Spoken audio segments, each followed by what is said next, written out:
अंतिम में जो है महालक्ष्मी जी गई तो पूछी कि अरे भाई हमको भी स्थान दोगी। महालक्ष्मी जी ने कहा गौ माता हमको भी स्थान दोगी, तो कहा रहा हूँ गोबर में स्थान दिया। महालक्ष्मी जी गोबर, अच्छा।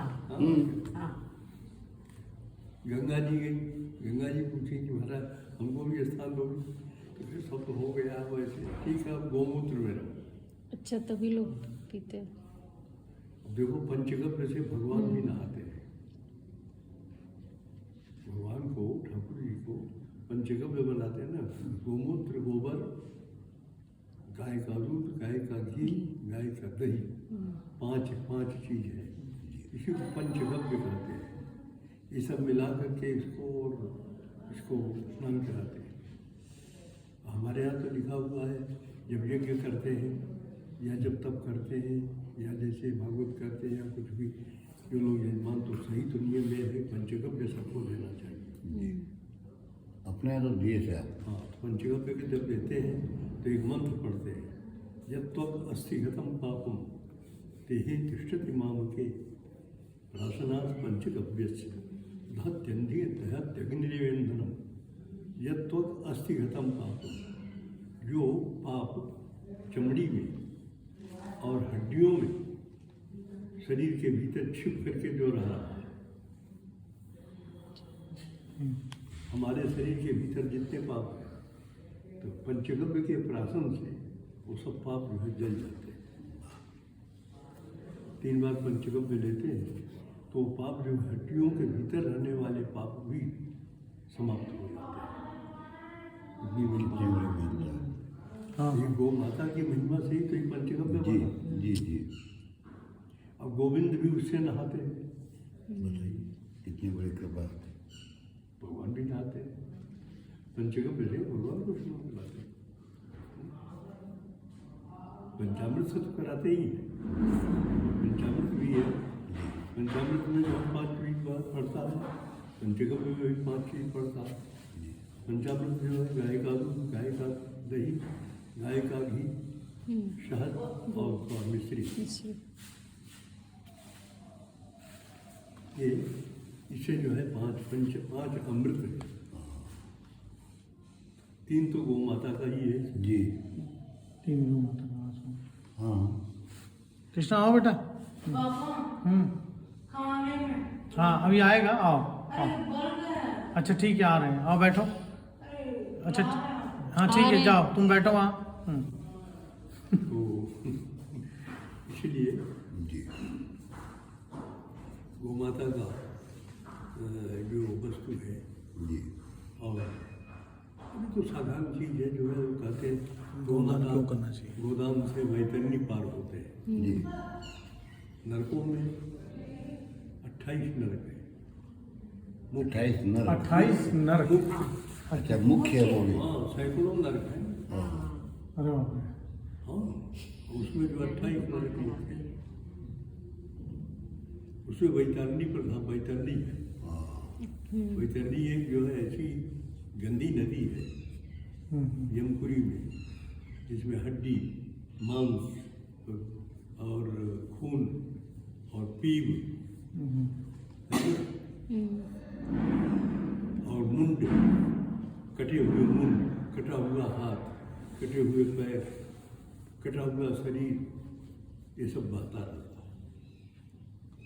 उस लाखों जो है जीव है, कीड़े उसमें रहते हैं। वो हम लोग सब साथी हैं जो यहाँ पर बहुत बड़े बड़े पाप करते हैं। जी तो यहाँ तो बोले बच जाते हैं, यहाँ तो सब कुछ गप्पा मार लो। नहीं, वो सच्चे दरबार में पकड़ जाएंगे, छोड़ा नहीं जाएगा।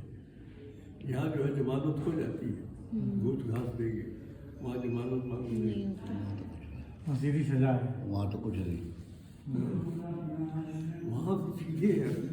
भगवान का भजन जो करता है, जो भगवान के भजन करता है, भगवान के भजन करने से, विष्णु सहस्रनाम पाठ करने से, गोपाल सहस्रनाम पाठ करने से, भागवत जी सुनने से, भागवत का पाठ करने से, गीता का पाठ करने से, भगवान की परिक्रमा करने से, भगवान का चरणामृत लेने से, भगवान का प्रसाद पाने से, के नाम का कीर्तन करने से ये सबसे जो है छुटकारा मिलता है। ये सब जितने भी हैं ये सबसे, तो ये वो ऐसे जो है वैतरणी है, उभरती है। तो हमारे यहाँ तो लोग कहते हैं भाई मरने के बाद, मरने के पहले भी वैतरणी जो है कहीं कौन जाने पितर लोग कहीं लटक रहे हो, उनको गोदान कर दो। कोई व्यक्ति चला गया तो उसके नाम से गोदान कर दो। तो गोदान करने के बाद, संकल्प करने के बाद उसके जहाँ भी जिस जगह हो, कहीं फंसा होगा वहाँ से उसको मुक्ति मिल जाएगी, उसका कल्याण हो जाएगा उस आत्मा। उसके नाम से भागवत कर दो वो भी मिल जाता है, उसके नाम से यज्ञ कर दो वो मिलता है ना।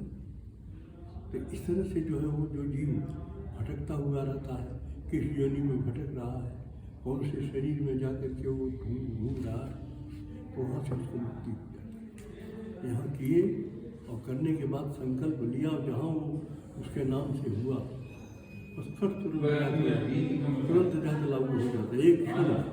अच्छा, हाँ, और एक क्षण में उसको छुटकारा मिल जाए। खुद के लिए भी गोदान देते हैं। एक क्षण में उसको छुटकारा। स्वामी जी खुद के लिए भी कर सकते हैं, हैं? खुद के लिए भी, अपने लिए भी, जैसे मान लीजिए करना हो, खुद के लिए भी तो कर सकते हैं। किसी के लिए भी कर सकते हैं, अपने लिए भी कर सकते हैं, सबके लिए भी कर सकते हैं,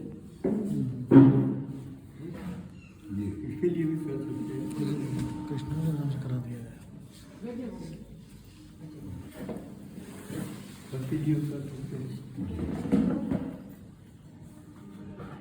ये संदर्भ मैंने आप लोगों के लिए सरकार से निवेदन किया है, ध्यान दे के सुनो कि गौदान की क्या महत्वता है, क्यों किया जाता है।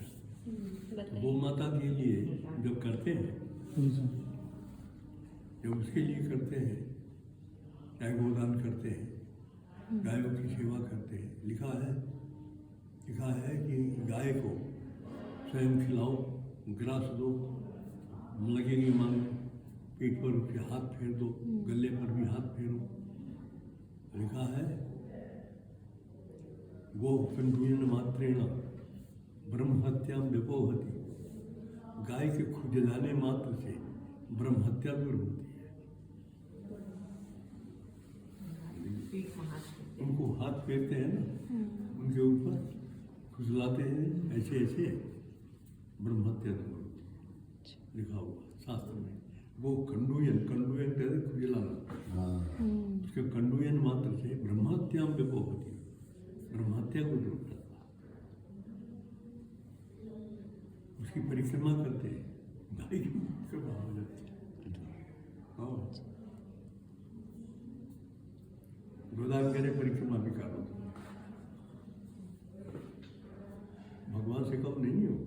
नहीं, तो साक्षात नारायण का स्वरूप भी भगवान गोविंद जब उसकी परिक्रमा कर रहे हैं, गोविंद जब उसको मानते हैं, तो और की बात क्या है। तो इसीलिए वैतरणी को पार करने के लिए लोग गोदान करते हैं। वैतरणी माने वही गंदे नरक। वैतरणी तो एक नदी है ही है, गंदी मंदी, जिसमें हाड़, मांस, चमड़ी, पीव, रक्त, क्या क्या सब गंदा मंदा सब बहता रहता है। उसमें लाखों लाखों जीव जो यहाँ के संसार में, जो लोग अफवाह मारते हैं, संसार में अधर्म करते हैं, तो यहाँ तो जो है खूब कर लेते हैं सब, वहाँ जाने के बाद फंस जाते हैं।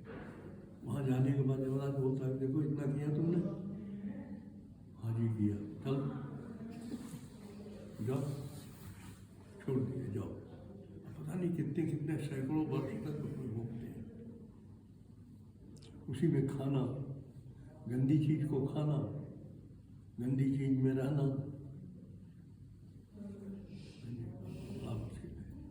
भगवान बचावे।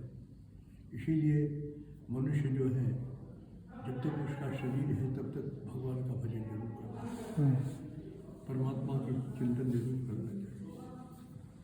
अभी कर लिए, जो कुछ कर लेंगे ये काम आएगा, यही सब काम आएगा। बाकी जो है कहते हैं 84 लाख योनि का मतलब क्या है? 84 लाख सीढ़ियों वाला महल। 84 लाख सीढ़ी किसी ने देखा? इतना बड़ा महल कहीं देखा?